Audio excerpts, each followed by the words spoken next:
품위가 바람같이 날아가다. 품위가 바람같이 날아가다라는 제목으로 말씀을 전하겠습니다. 여러분들은 신데렐라의 이야기를 잘 알 겁니다. 신데렐라의 아버지가 어머니를 일찍 여우고 아버지가 이제 재혼을 합니다. 새로운 엄마 계모가 들어오는데 아주 고약한 계모가 들어와요.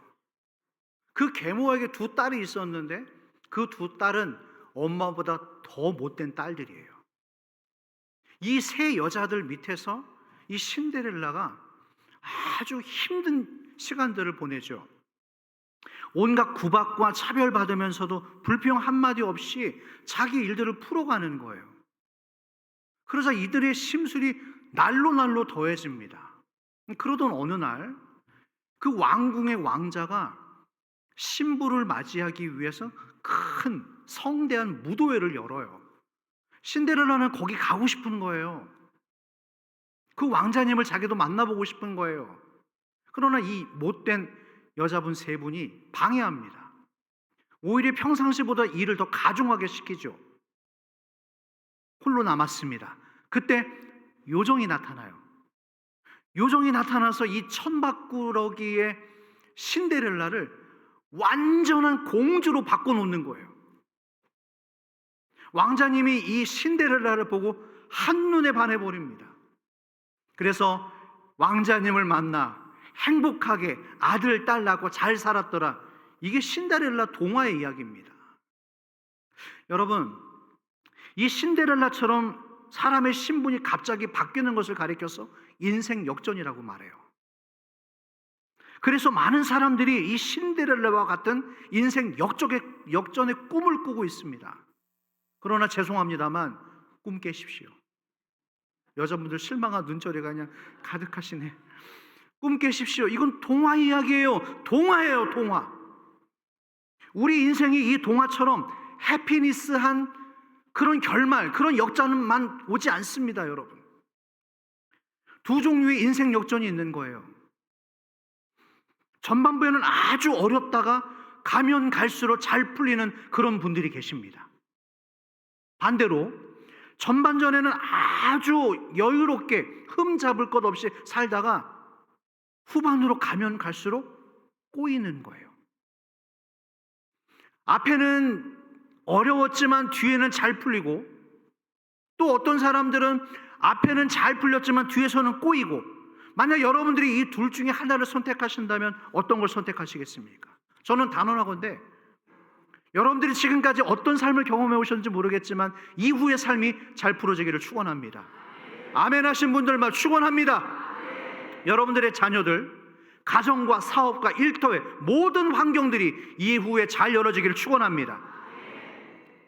말 한마디예요. 하나님께서 우리의 입 안에 혀의 권세를 주셨다고 했습니다. 너희의 말이 내 귀에 들리는 대로 내가 행할 것이다.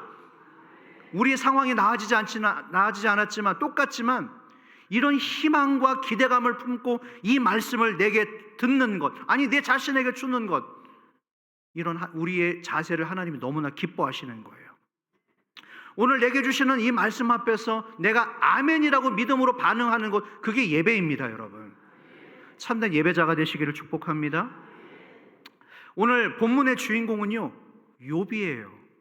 잘 아시는 욥, 고난의 대명사 욥. 이 사람이 어떤 사람들이었는가? 생소한 분들이 계실 것 같아서 욥에 대해서 잠깐 한번 나눠보죠. 자, 우리가 읽지 않았습니다. 욥기 1장 1절에서 5절 말씀인데요, 제가 읽어볼게요. 잘 따라와 주십시오. 우스 땅에 욥이라 불리는 사람이 있었는데 그 사람은 온전하고 정직하여 하나님을 경외하며, 어떤 사람이에요? 그렇죠, 믿음이 정말 특심이에요. 2절, 그에게 아들 7과 딸 3이 태어나니라. 10남매를 뒀어요. 자, 3절, 그의 소유물은 양이 7,000마리요 낙타가 3,000마리요 소가 500결이요 암나기가 500마리며 종도 많이 있었으니 이 사람은, 여러분들이 시작, 중에 가장 훌륭한 자라. 자, 4절 말씀입니다. 시작. 그의 아들들이 자기 생일에 각각 자기의 집에서 잔치를 베풀고 그의 누이 3명도 정하여 함께 먹고 가족 마시더라. 분위기가 화목해요. 더 이상 바랄 게 없어. 5절 말씀 한 절만 더. 시작. 그들이 차례대로 잔치를 끝내면 욥이 그들을 불러다가 성결하게 하되 아침에 일어나서 그들의 명수대로 번제를 드렸으니 이는 욥이 말하기를 혹시 내 아들들이 죄를 범하여 마음으로 하나님을 욕하게 하였을까 함이라. 욥의 행위가 항상 이러하였더라. 한마디로 말해 볼까요? 욥은 모든 걸 다 가진 남자예요. 이보다 더 행복할 수는 없어. 동방 지역에 소문난 갑부, 또 신앙 좋은 장로님이세요. 그 밑에 10명의 자녀들도 믿음들이 얼마나 좋은지 잘 키웠는지 다 성공했어요. 성공한 가문입니다. 그런데 어느 날 날벼락이 떨어지는 거예요. 그러니까 우리가 내일 일을 알 수 없는 거예요, 여러분. 날벼락이 떨어집니다. 그리고 그때부터 극심한 고난이 시작되는데 한번 찾아가 보죠. 어떤 불행이 이 욥에게 찾아오는가 찾아봐 보겠습니다. 자, 14절부터 19절 말씀인데요. 제가 읽어볼게요. 사환이 욥에게 와서 이르되 소는 밭을 갈고 나귀는 그 곁에서 풀을 먹고 있었는데 스바 사람이 갑자기 이르러 그것들을 빼앗아 버리고 재산을 빼앗습니다. 경제적인 손해가 이제 막 시작되는 거예요. 칼로 종들을 죽였습니다. 나만 홀로 피했습니다. 주인께 아뢰러 왔습니다. 근데 끝나지 않았어요. 또 있어요. 말하고 있는 동안에 또 한 사람이 어디서 나타나서 헐레벌 때 뛰어와서 주인님 큰일 났습니다. 갑자기요 하늘에서 불이 떨어졌습니다. 양과 종들을 다 죽였습니다. 불태워 죽였습니다. 뭐라고? 나만 홀로 피하였으므로 주인께 아뢰러 왔습니다. 끝나지 않았어요. 이 이야기를 하고 있는데 또 사람이 달려오는 거예요. 그가 아직 말하고 있는 동안에 또 한 사람이 와서 이르되 갈대아 사람들이 새 무리를 지어서요 갑자기 낙타에게 달려들어서 다음 그것을 빼앗고 칼로 종들을 죽였습니다. 저만 피해왔습니다요. 18절 여러분들이 시작. 그가 아직 말하는 동안에 또 한 사람이 와서 아뢰되 주인의 자녀들이 그들의 맏아들의 집에서 음식을 먹으며 포도주를 마시는데 거친 들에서 큰 바람이 와서 집 내 모퉁이를 치매 그 청년들 위에 무너짐으로 그들이 죽었나이다. 나만 홀로 피하였으므로 주인께 아뢰러 왔나이다 한지라. 자녀들 10명이 다 죽었어요. 여러분 이게 상상이 돼요? 자식 하나 죽으면 이루 말할 수 없는 고통이잖아요. 부모는 평생 가슴에 묻고 살아간답니다. 그런데 한 명이 아니라 10명이에요. 10명이 다 죽었어요. 끝이 아닙니다. 자, 2장 7절 8절입니다. 제가 읽어볼게요. 사탄이 이에 여호와 앞에서 물러가서 욥을 쳐서 그의 발바닥에서 정수리까지 뭐가 나게 한지라 극심한 피부병이 생겨버립니다. 8절 욥이 제 가운데 앉아서 질그릇 조각을 가져다가 몸을 긁고 있었더니 9절 다 같이 시작. 그의 아내가 그에게 이르되 당신이 그래도 자기의 온전함을 굳게 지키느냐 하나님을 욕하고 죽으라. 극심한 피부병이 생깁니다. 가려워서 미칠 지경이에요. 그래서 이 깨진 질그릇 가지고 막 복복복 긁어대는 거예요. 아 미치겠네. 간지러워서 견딜 수가 없는 피부병을 얻었어요. 그러자 그 모습을 보고 아내가 뭐라고 그래요? 아이고 이 미친 인간아, 하나님 욕하고 죽어라. 우리가 살 소망이 없다. 더 이상 견뎌낼 수가 없다. 여러분 그런 것 같아요. 안 좋은 일은요 한꺼번에 밀려옵니다. 깔짝깔짝 오는 것이 아니라 한꺼번에 사방으로부터 우리에게 다가오는 거예요. 피해 보고를 하고 있는데 또 다른 종이 달려와서 보고를 하고 아직 말이 안 끝났는데 또 와서 얘기를 하고 또 와서 얘기하고 정신을 못 차리는 거예요. 사방에서 막 펀치를 맞아대는 거예요. 보통 사람 같았으면 못 견뎌요, 여러분. 의지할 곳이 없었어요. 어제까지만 해도 풍성한 음식, 펜트하우스에서 아주 그냥 넓은 정원에서 고급 자동차에 기사 딸린 수백억의 자산가였는데 하루아침에 다 날아가 버리는 거예요. 자녀들도 죽었어요. 욥이 죽었나요? 그래서? 안 죽었습니다. 뭐라고 하는지 한번 들어보실래요? 기가 막힌 고백을 해요. 이 상황에서 욥이 뭐라고 하냐면 기가 막힌 고백을 합니다. 자, 1장 21절 21절 제가 읽어볼게요. 1장 21, 22절. 이르되 내가 모태에서 알몸으로 나왔사온즉 또한 알몸이 그리로 돌아갈지어다. 여기서부터 여러분들이 한번 해보세요. 시작. 주신 이도 여호와시요 거두신 이도 여호와시니오니 여호와의 이름이 찬송을 받으실지니이다. 여러분들이 하고 이렇게 고백할 수 있기를 축원합니다. 여러분 지금 호주머니에 있는 지갑에 있는 그 카드, 현금 여러분 거라고 생각해요? 주신 이가 누구라고요? 거두어 가실 이도 누구시라고요? 하나님 거예요. 주님 것입니다. 자, 22절. 이 모든 일에 욥이 범죄하지 아니하고 하나님을 향하여 어떻게 했다고요? 원망하지 아니하니라. 이 상황 속에서 욥이 어디에서 잤을까요? 한번 사진 한번 띄워줄 수 있어요? 욥의 동굴. 지금으로 말하면 튀르키예입니다. 튀르키예에 욥이 이 모든 걸 다 잃고 여기 들어가서 살았대요. 이 동굴 속에 들어가서 살았다는 거예요. 한번 생각해 한번 해보세요. 어제까지만 해도, 아니 오늘 아침까지만 해도 갑부였어요. 부러울 것 하나 없었던. 그런데 하루아침에 저런 비참한 환경으로 떨어지게 되었습니다. 근데 여러분, 이런 비참한 환경보다 더 서글픈 게 뭔지 아세요? 환경보다 주변 사람들이에요. 주변 사람들의 반응입니다. 우리 이거 대단히 중요하게 생각하잖아요. 사람들이 나를 바라봐주는 시선, 우리 이거 정말 중요하게 생각하는데, 어려움도 물론 문제지만 주변 사람들의 반응이에요. 이 욥의 친구들이 욥 위로한답시고 와서 오히려 속을 다 뒤집어 놔버려요. 이런 사람이 있다니까요, 여러분. 나 열받아 죽겠는데 속에 와 기름을 붓는 사람들이 있어. 또 동네 지역 동네 사람들에게 한동안 가십거리가 되는 거예요. 아유, 저 잘난 척 하더니 누가 잘난 척을 해요? 아유, 저 그냥 아이들 얘기하더니 쌤통이다. 저랬대. 수많은 가십거리가 생긴 거예요. 욥이 이걸 듣어요. 얼마나 가슴이 무거워졌을까요? 그래서 욥이 하나님 앞에 자기 심정을 토로하는 겁니다.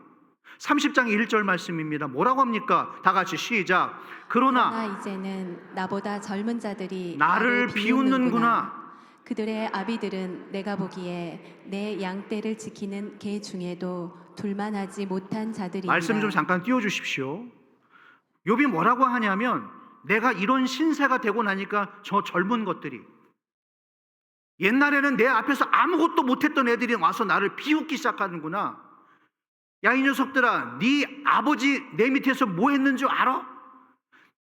내 양떼를 지키는, 좀 심한 표현이긴 하지만 여러분, 내 양떼를 지키는 개 중에도 들만하지 못한 사람들이었는데 어디다 대고 니들이 지금 내가 이렇게 주저앉았다고 이 땅의 소리를 할 수 있느냐라고 하는 탄식을 하는 거예요. 여러분, 중동 지방에서는요, 이 연장자들, 어르신들에 대한 그 예우가 우리나라 뺨칩니다. 아니, 우리나라보다 더하죠. 나이 드신 어른들에 대해서 절대적 권위를 갖고 있는 그런 문화권입니다. 그런데 그런 문화로 이 지금 1절을 본다면 젊은 사람들이 감히 이 욥을 비웃는 거예요. 야, 이 녀석들아, 네 녀석들의 아버지가 옛날에 내 밑에서 어떤 일 하고 있었는지 니네 알고나 있냐? 어떻게 감히 너희 같은 것들이 나에게 그런 말을 할 수 있느냐? 탄식을 하고 있는 거예요. 아마 비슷한 경험을 해보셨겠죠. 여러분, 인정하고 싶지 않지만 이게 지금 욥의 현실입니다.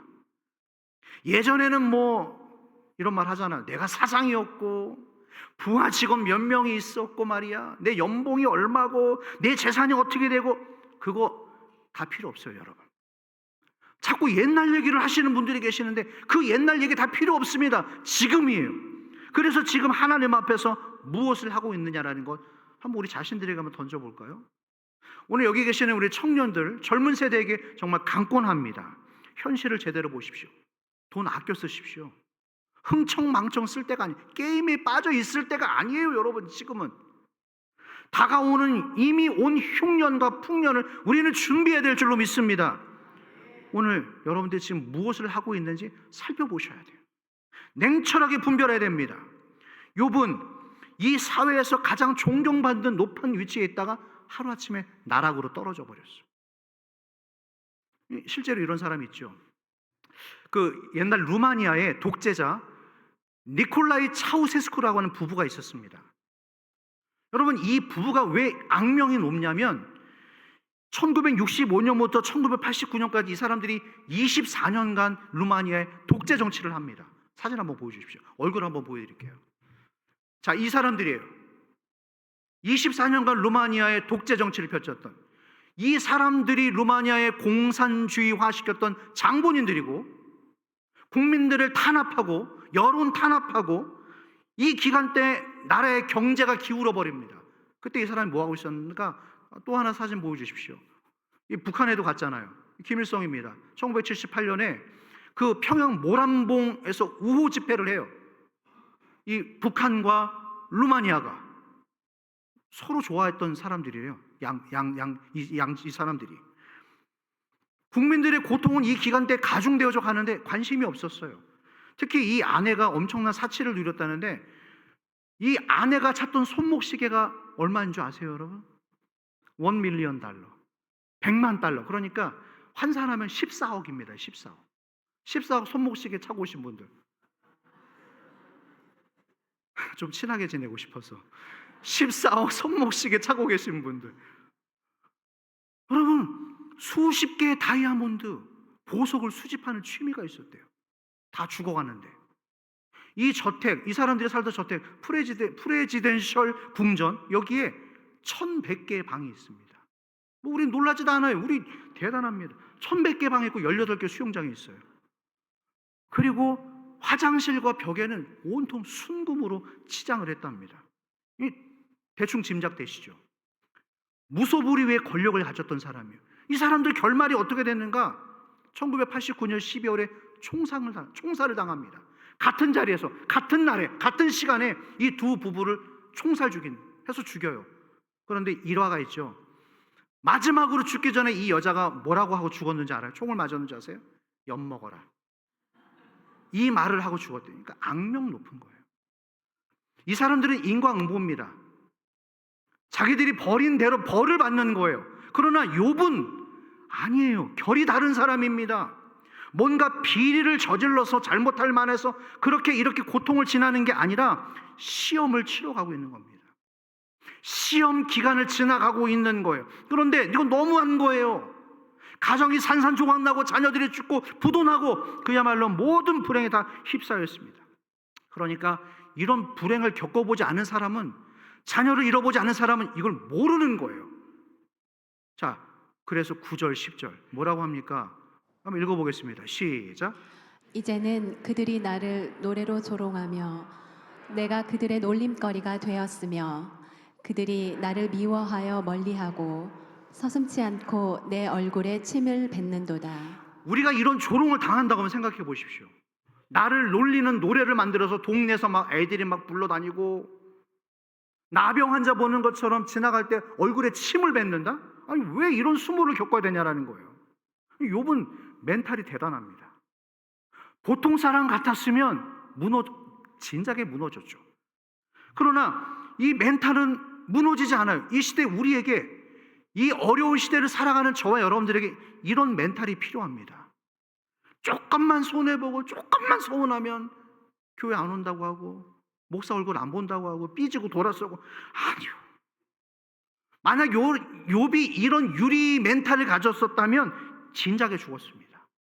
자, 중요한 말씀 13절에서 15절 다 같이 시작. 그들이 내 길을 헐고 내 재앙을 재촉하는데도 도울 자가 없구나.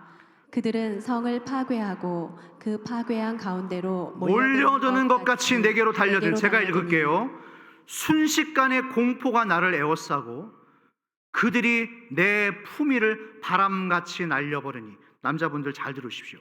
물론 여자분들도 들어야 되지만 남자분들 잘 들어주세요. 이 두려움을 가지잖아요. 그러면 품위가 날아갑니다. 사라집니다. 다시 말합니다. 두려워하지 마십시오. 낙심하지 마십시오. 어깨 펴십시오. 당당하십시오. 왜냐? 두려움이 내 안에 들어오면 내 품위가 날아가 버린대요. 품위가 뭘까요? 품위를 지킨다라는 것은요, 내 믿음을 지키는 거예요. 내 신앙을 지키는 거예요. 만약 이 믿음 신앙을 내려놓는다고 한다면 다 끝나는 거예요. 두려움이 일어납니다. 두려워하면 할수록 더 힘들어지는 거예요. 로마서 5장 3절 4절 말씀 시작. 다만 이뿐 아니라 우리가 환난 중에도 즐거워하나니 이는 환난은 인내를, 인내는 연단을, 연단은 소망을 이루는 줄 알미로다. 어려움 가운데 계신 분들, 이게 마치 수학 공식과도 같아요. 환난을 겪고 있는데 로마서 이 본문에서 말하죠. 즐거워한대요. 이 사람 정신 나간 사람인가요? 아니죠. 환난이 인내, 인내 다음에 뭐예요? 연단, 연단 다음에 뭐예요? 네 가지의 공식입니다. 다시 한번 기억하십시오. 환난, 인내, 연단, 소망이에요. 많은 사람들이 환난을 겪으면 바로 소망으로 뛰어넘어가고 싶어해요. 인내하는 걸 하지 못합니다. 잘 참아내질 못해요. 욱하고 하는 내 감정대로 하고 싶어해요. 하지만 기억하십시오. 네 가지의 단계가 있었어요. 환난, 인내, 연단, 소망. 그러니 여러분, 내 품위가 날아가지 않기 위해서는, 내 믿음을 저버리지 않기 위해서는 결국 참아내야 된다라는 거예요. 여러분 참아내십시오. 여러분들의 상황을 제가 다 꼬집어서 알 수는 없지만 참아내십시오. 이겨내는 사람만이 결국 남게 되어집니다. 직장생활 누가 끝까지 가게 되는가? 공부 잘한 사람이 아니에요. 수석으로 들어간 사람이 아닙니다. 끝까지 견뎌 있는 사람이 나중에 사장님 옆에 앉게 되더라고요. 신앙을 자기 머리로 하려고 하는 사람이 있어요. 자기 꼼수, 늘상 자기 머리로 하려고 하니까 이게 안 되는 거예요. 자기 머리로 계획했다 자기 뜻대로 안 되니까 자기 잠깐 어려움들이 왔을 때 사람들이 뛰쳐나가는 것입니다. 여러분 견뎌내기를 바랍니다. 견뎌내야지 환난, 인내, 연단, 소망. 연단을 피해갈 수 없어요. 어떤 모양으로든지 하나님께서 우리에게 연단을 주시는데 이 연단을 피해갈 수 없다라는 거예요. 도망치잖아요. 거기 가면 없을 것 같죠. 여기 가면 없을 것 같죠. 아니요. 더 큰 연단이 우리를 기다릴 수도 있다는 것입니다. 참아내는 여러분들 되기를 축복합니다. 욥이 이런 상황에서도 끝내 자기 믿음을 지켜내요. 대단한 사람이에요. 존경할 만한 사람이에요. 이런 어마어마한 수모와 조롱 속에서도 견뎌내고야 맙니다. 속이 뒤집어지고 억울하고 뺨 한 대 치고 싶고 그러는 가운데서 끝까지 참아내요.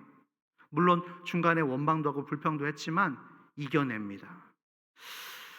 사람이란 존재가 참 이상해요.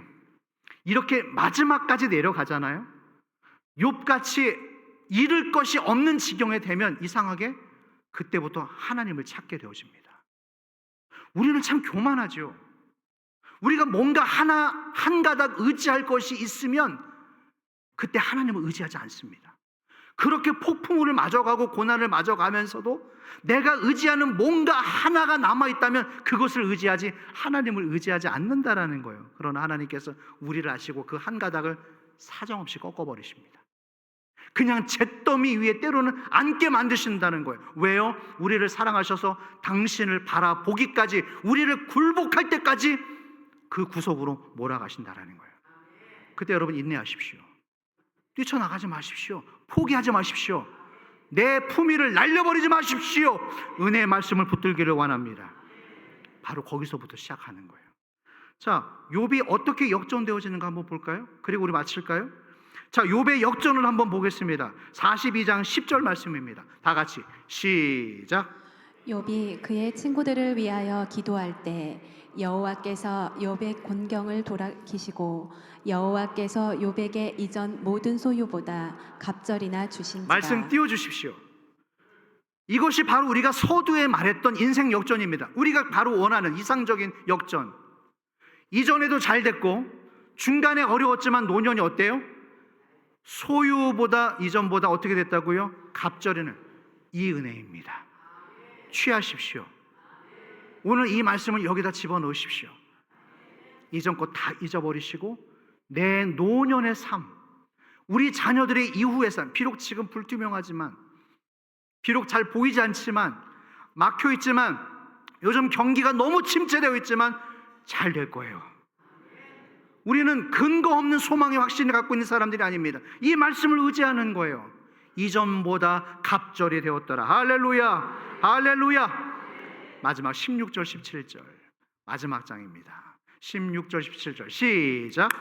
그 후에 욥이 140년을 살며 아들과 손자 4대를 보았고 욥이 늙어 나이가 차서 죽었더라. 할렐루야.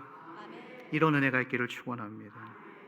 모든 것보다 갑절이나 주셨고 자녀, 물질, 건강, 그야말로 모든 것을 다시 손에 넣게 넣었고 다시 이전보다 역전되어지는 축복. 누구 힘으로 됐어요? 자기 힘이 아니에요. 오직 하나님의 능력, 하나님의 은혜. 이 은혜가 오늘 우리에게 흘러가기를 축원합니다. 내년을 바라보지 마시고요, 지금 선포하세요. 부의 이동이 나에게 돌아올지어다. 관계 회복이 돌아올지어다. 질병에서 풀려날지어다. 지금부터 역전의 바람이 여러분들 가운데 불어오기를 축원합니다. 말씀을 정리하겠습니다. 욥기 42장 5절 6절 말씀입니다. 제가 읽을게요. 이 모든 고통을 다 지나가고 나서 욥이 이제 마지막으로 하는 말이에요. 내가 죽게 대하여 그동안 귀로만 들었습니다. 귀로만 들었던 주님을 이제는 어떻게 해요? 눈으로 주를 배움나이다. 그러므로 내가 스스로 거둬들이고 티끌과 제 가운데서 회개하나이다. 여러분 잊지 마십시오. 신데렐라의 역전 이야기를 이제 잊어버리십시오. 우리 인생의 역전은 로또에서 시작되지 않습니다.